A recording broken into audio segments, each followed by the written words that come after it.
OpenAI и AMD склучија повеќегодишен стратешки договор вреден повеќе милиарди долари за развој на AI чипови и изградба на напредни дата центри. Партнерството е дел од глобалната стратегија на OpenAI за обезбедување огромна компјутерска моќ неопходна за генеративна вештачка интелигенција. Договорот предвидува изградба на заеднички AI центри, што може да донесе десетици милиарди долари приходи за AMD во следните 5 години. Акциите на AMD пораснаа за 35% по објавувањето на веста, бидејќи компанијата ќе испорача чипови со вкупна моќност од 6 гигавати за OpenAI. Оваа соработка ја надополнува постоечката соработка на OpenAI со NVIDIA и представува стратегија за диверзификација на добавувачите. Договорот вклучува и можност за OpenAI да стекне до 10% од уделот во AMD, зацврстувајќи ја позицијата на компанијата како водечки играч во новата ера на масовна AI трансформација.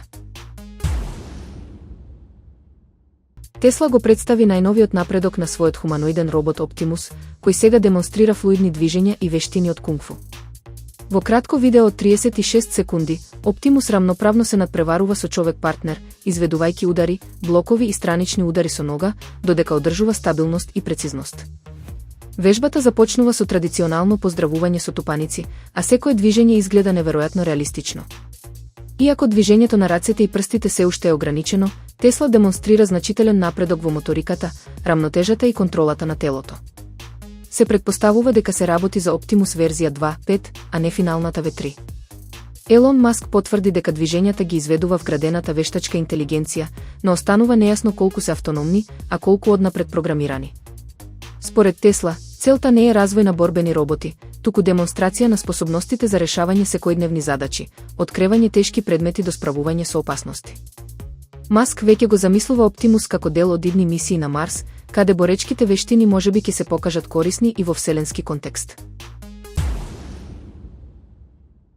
Според наводи на повеќе извори, Apple веќе работи на план за наследник на својот извршен директор Тим Кук, кој компанијата ја води од 2011 година. Иако Кук се уште нема конкретни планови за повлекување, компанијата дискретно разгледува потенцијални кандидати за идното раководење. Како најсериозен кандидат се споменува Џон Тернус, подпредседател за инженеринг на хардвер, кој има клучна улога во развојот на iPhone и Mac. Последните кадровски промени, како повлекувањето на оперативниот директор Џеф Вилијамс и пренесувањето на неговите обврски на Сабих Кан, се гледаат како дел од поширока стратегија за реструктурирање.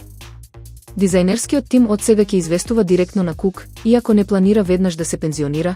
Тим Кук ќе наполни 65 години следниот месец, што ги засилува шпекулациите за иднината на неговото лидерство.